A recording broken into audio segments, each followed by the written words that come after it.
ሰላም ጤና ይስጥልን ውድ የሪፖርተር ተከታታዮቻችን የሰዓቱን ዜናዎች ወደ እናንተ የምናደርስበት ሰዓት ላይ ተገኝተናል። በቅድሚያም አበይት ነጥቦቹን እንንገራችሁ።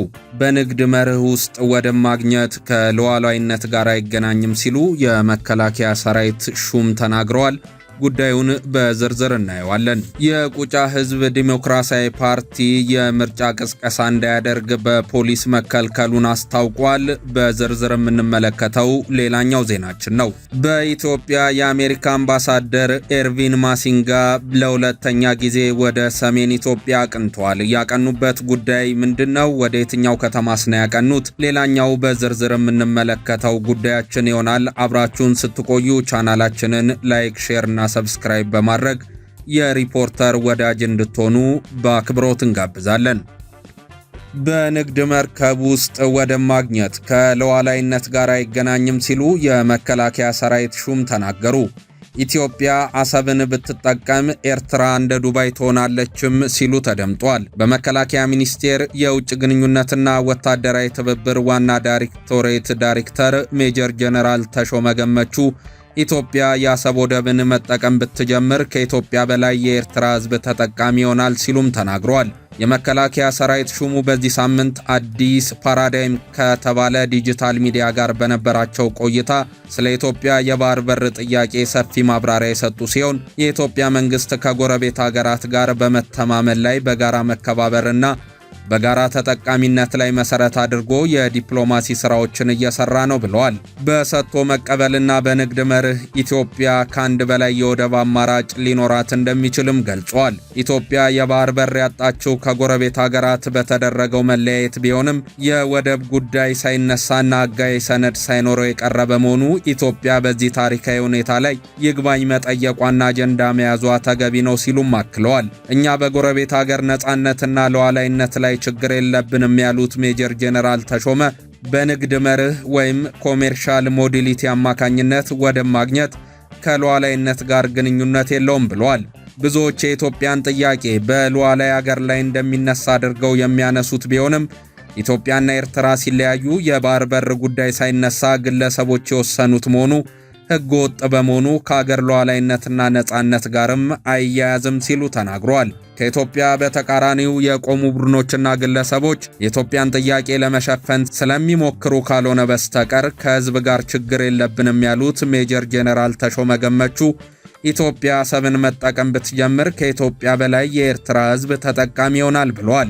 ኢትዮጵያ ለነሱ ብለን ነው የምንሰራው የሚል ሽንገላ ሳይሆን የምታነሳው ሁለቱም ሀገራት በጋራ ተጠቃሚነት ከፍ የሚያደርጉ ነው ሳለ በሞኝ ምክር ኢትዮጵያ ወደ ባህር እንዳትጠጋ በርካታ የሰው ኃይል ገንዘብና ጉልበት መድበው በሚሰሩ ታሪካዊ ጠላቶች እየተደናገሩ ካልሆነ በስተቀር ኢትዮጵያ ወደብ ተጠቃሚ ብትሆን ኤርትራ እንደ ዱባይ ታድጋለች ሲሉም ገልጸዋል። ኤርትራና ኢትዮጵያ በሰጥቶ መቀበል መርህ የወደብ ግንኙነት ቢኖራቸው በሰጥቶ መቀበል አሰራሩ ከምታገኘው ጥቅም ባለፈ ለወደብ አገልግሎትም በሚያገኙት የኢኮኖሚ ጥቅም በጋራ ማደግ ይችላሉ በማለትም አክለዋል።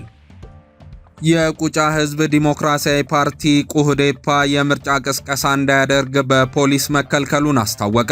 በደቡብ ኢትዮጵያ ክልል በጋሞ ዞን የቁጫ ብሔረሰብን በመወከል ሰባተኛው ሀገራዊ ጠቅላላ ምርጫ ለመሳተፍ የተመዘገበው ቁህዴፓ ቅዳሜ ሚያዝያ 10 ቀን 2018 ዓ.ም ደጋፊዎቹ ወደሚገኙበት ሰላም በር ከተማ በመገኘት ሊያደርግ የነበረውን የምርጫ ቅስቀሳና ማኒፌስቶአቸውን የማስተዋወቅ እንቅስቃሴ በቁጫ ወረዳ ፖሊሶች መከልከላቸውን አስታውቋል። የፓርቲው አመራሮችና ደጋፊዎች ከወላይታ ሶዶ ከተማ ተነስተው ወደ አካባቢው በመጓዝ ላይ ሳሉ በወላይታ ሶዶና የጋሞ ዞን አዋሳኝ አካባቢ ቁጥራቸው በርከት ባሉ የፖሊስ አባላት የምርጫ ምልክታቸውን ለብሰው ወደ አካባቢው እንዳይገቡ የምርጫ ቅስቀሳ እንዳያደርጉ መከልከላቸውን የቁህዴፓ ፕሬዝዳንት ፕሮፌሰር ገነነ ቀለሙ ተናግረዋል። መደበኛ የፖሊስ አባል በሕገ መንግስቱ መሰረት ሰላምና ጸጥታን ከማስከበር ውጪ የፖለቲካ ፓርቲዎች የሚይዙትን አርማ የመምረጥ መብትም ሆነ ስልጣን አልተሰጠውም ያሉት ፕሮፌሰር ገነነ ፖሊሶች በሚያግዱበት ወቅት ከቁጫ ወረዳ አስተዳዳሪና ዝግጅት ከሚያደርጉበት ሰላም በር ከተማ ከንቲባ ትዕዛዝ ተሰጥቷቸው በመሆኑ የመንግስት ባለስልጣናትና የጸጥታ አካላት አስተጓጉለውናል ብለዋል። እንግዲህ አንድ መደበኛ የኢትዮጵያ ፖሊስ ለአንድ ፓርቲ አርማ ይሄኛውን ተጠቀም ይሄኛውን አትጠቀም የማለት መብትም ስልጣንም አልተሰጠውም። ጸጥታ፣ ደህንነትን፣ ሰላምን በህገ መንግስቱ መሰረት ከማስከበር በፍትሃዊነት በእኩልነት ሁሉንም ዜጎች ከማስተናገድ ውጪ እንደዛ አይነት ስልጣን አልተሰጠውም እና ቀጥታ ፖለቲካንም የትኛውን አይነት ፖለቲካ እያራመዱ እንዳሉ አልገባንም እና በዚህ መልኩ ነው ባልተሰጣቸው ስልጣን ገብተው እንግዲህ ግብ ወደ መፍጠር ነው የተገባውና እንግዲህ እኛ መሳሪያ ከታጠቀ ጋር እኛ ሰላማዊ ነን፣ ህጋዊ ነን፣ መንግስታዊ ሰዎችም ነን። እንግዲህ ከዛ ጋር እንዳያችሁት ወደ ግብና ወደ ግጭት መግባት አስፈላጊ አልነበረም። ከዚህ አኳያ እኛ የምናካሄደው ሰላማዊ ነው። እኛ የምንጠብቀው ከኢትዮጵያ ብሔራዊ ምርጫ ቦርድም ከኢትዮጵያ መንግስትም ከገዢው ብልጽግና ፓርቲም እውነትም ኢትዮጵያ ውስጥ ትክክለኛ ዲሞክራሲያዊ ስርዓት ግንባታ እንዲኖር የሚፈልግ ከሆነ የህግ የበላይነት መከበር አለበት።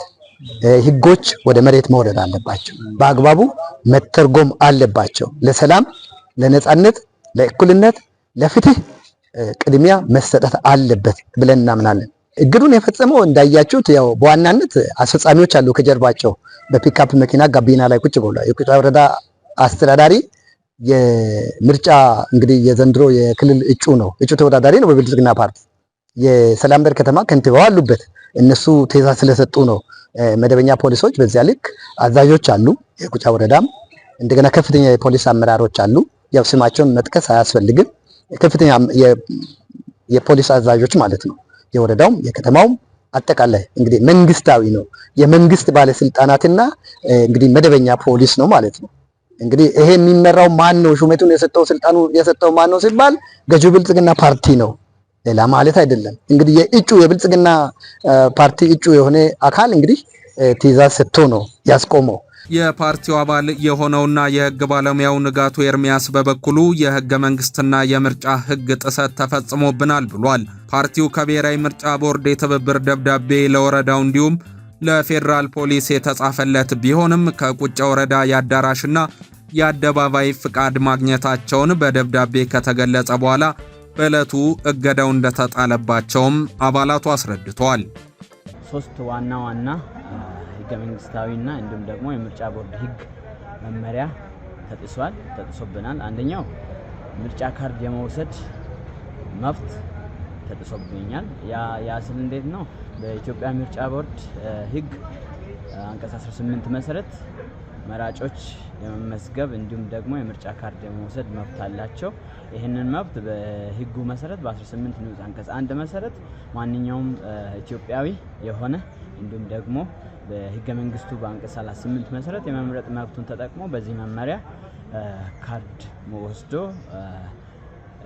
ድምጽ በመስጠት ራሱን ይመራል የሚለውን ፓርቲ የመምረጥ መብት የተጠበቀ ሆኖ ሳለ ይህንን ለማድረግ በምንሄድበት አግባብ ያለምንም የተለየ ወንጀል ድርጊት ውስጥ ባልተሳተፍንበት እናንተ መምረጥ አትችሉም፣ ካርድ መውሰድ አትችሉም በማለት የታጠቁ ኃይሎች እንዲሁም ደግሞ በአካባቢው ያለ ምርጫ ድምጽ ወይም ከዚህ በፊት ሳያሸንፉ ማለትም በ2013 ምርጫ ሳያሸንፉ በስድስተኛው ዙር ሳያሸንፉ አካባቢውን እየመሩ የሚገኙ አካላት ዳግም ወደዚህ አካባቢ አትጠጉም በማለት ከቁጫና ከወላይታ መሃል ባለው ድንበር ኬላ ወይም በልዩ መጠሪያ ማንቻ ተብሎ በሚጠራው አካባቢ ላይ ስንደርስ በህገወጥ አግባብ ወደ ኋላ እንድንመለስ በማድረጉ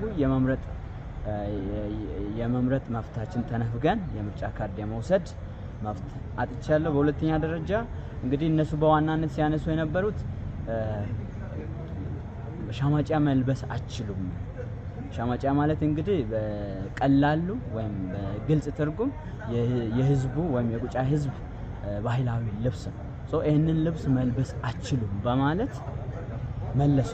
ስለዚህ ይህንን ልብስ መልበስ አትችሉም፣ ወደኋላ መመለስ ነው ያለባችሁ የሚል አግባብ ህገወጥ መሆኑን ለመግለጽ ያክል አንደኛ በኢትዮጵያ ምርጫ ቦርድ ህግ በራሱ በዚሁ በተሻሻለው ምርጫ ቦርድ ህግ በአንቀጽ 37 ላይ እንግዲህ አንድ ተፎካካሪ ፓርቲ የራሱን የምርጫ ምልክት የማስተዋወቅ መብት አለው። ስለዚህ ማንኛውም ሌላ ተፎካካሪ ፖለቲካ ፓርቲዎች እንዲሁም እስካሁን ገዢ ሆኖ የሚቀጥለው እየቀጠለ የነበረው የፖለቲካ ፓርቲ የራሱን ምርጫ ምልክት እንደሚያስተዋውቅ የማስተዋወቅ መብት አለ። ስለዚህ ሻማጭያ ቅቤ ጋር ተዋህዶ የምርጫ ምልክታችን የቁጫ ህዝብ ዲሞክራሲያዊ ፓርቲ የምርጫ ምልክት ነው። ያንን መልበስ እንደ ወንጀል ድርጊት አድርጎ በመቁጠር ይህንን ልብስ ለብሳችሁ ወደ ሰላምበር ወደ ቁጫ ምርጫ ክልል መርገጥ አችሉም በሚል በኃይል መልሶልናል። ይሄኛው ሁለተኛው የምርጫ ቦርዱ ህግ ጥሰት ነው። ሶስተኛው ደግሞ ምንድነው? እንዳጠቃላይ ሳጠቃልል በአንቀጽ 43 መሰረት እዛ መሄድ በራሱ ወንጀል ነው ወይ የሚለውን በማየት የማይበት ማኒፌስቶን ለማስተዋወቅ ነው፣ ውይይት ለማድረግ ነው፣ ከህዝቡ ጋር ውይይት ለማድረግ የምርጫ ቅስቀሳ የማድረግ መብት እንዳለ በግልጽ በአንቀጽ 43 ያስቀምጣል። ስለዚህ ምርጫ ቅስቀሳ ማድረግ አችሉም ነው በእጃዙ። በኢትዮጵያ የአሜሪካ አምባሳደር ኤርቪን ማሲንጋ በሰላምና ጸጥታ ጉዳዮች ላይ ለመነጋገር ባህር ዳር መግባታቸው ተሰምቷል። የአምባሳደሩ የሰሜን ኢትዮጵያ ጉብኝት በአንድ ዓመት ጊዜ ውስጥ ለሁለተኛ ጊዜ የተደረገም ነው። ከወራት በፊት በአማራና ትግራይ ክልል የይገባኛል ጥያቄ የሚነሳበትን የወልቃይት አካባቢ የጎበኙት አምባሳደሩ በአካባቢው ያለው ሁኔታ አሳሳቢ መሆኑን መግለጣቸው የሚታወስ ነው። የአሁኑ የባህር ዳር ጉዟቸውም የትምህርትና የጤና ጉዳይ ላይ ትኩረቱን እንደሚያደርግ የክልሉ መገናኛ ብዙሃን ቢገልጡም በክልሉ እየተባባሰ የመጣው ፖለቲካዊ ብልሽት ግን ዋነኛ የመነጋገሪያ ነጥባቸው ሊሆን እንደሚችል ይገመታል እየተባለ ነው። ከዚህ ቀደም በወልቃይት ሁመራ ቆይታቸው በአካባቢው ያለው ሰብአዊ ቀውስ በቶሎ ሊፈታ እንደሚገባ አስገንዝበው የፌዴራል መንግስቱም ሆነ የሁለቱ ክልል ባለስልጣናት አስፈላጊውን ትኩረት ለዜጎች እንዲሰጡ ማሳሰባቸው የሚታወስ ነው። በአማራ ክልል ሁሉን አቀፍ ፖለቲካዊ መረጋጋት እንዲሰፍን አሜሪካ የበኩሏን ትወጣለች ሲሉ በወቅቱ የተደመጡት አምባሳደሩ በግጭት ተዋናያኖች መካከል ተጨባጭ የሆነ ፖለቲካዊ ንግግር እንዲደረግ ማሳሰባቸውም አይዘነጋም። አሁናዊ ጉዟቸውና ከክልሉ ፕሬዝዳንት አቶ አረጋ ከበደ ጋር የሚኖራቸው ውይይት ዋነኛ ማጠንጠኛውም ይኸው ዘላቂ ሰላም የማምጣት ጉዳይ ሊሆን እንደሚችል ይጠበቃል። ከዚህ ቀደም በነበራቸው የወልቃይት ጉብኝት ከአካባቢው ባለስልጣናት ጋር መነጋገራቸው ሕገ መንግስታዊ ስርዓትን የጣሰ ነው የሚል ተቃውሞ በትግራይ የፖለቲካ ልሂቃን በኩል አስነስቶባቸው እንደነበረም አይዘነጋም። ይሁን እንጂ የቀድሞ የትግራይ ክልል ጊዜያዊ አስተዳደር ፕሬዝዳንትና የጠቅላይ ሚኒስትሩ የምስራቅ አፍሪካ ጉዳዮች አማካሪ አቶ ጌታቸው ረዳ በወቅቱ ከአምባሳደሩ ጋር አብሮ ወደ አካባቢው ከተጓዘው ልዑክ ውስጥ ይገኙበትም ነበር።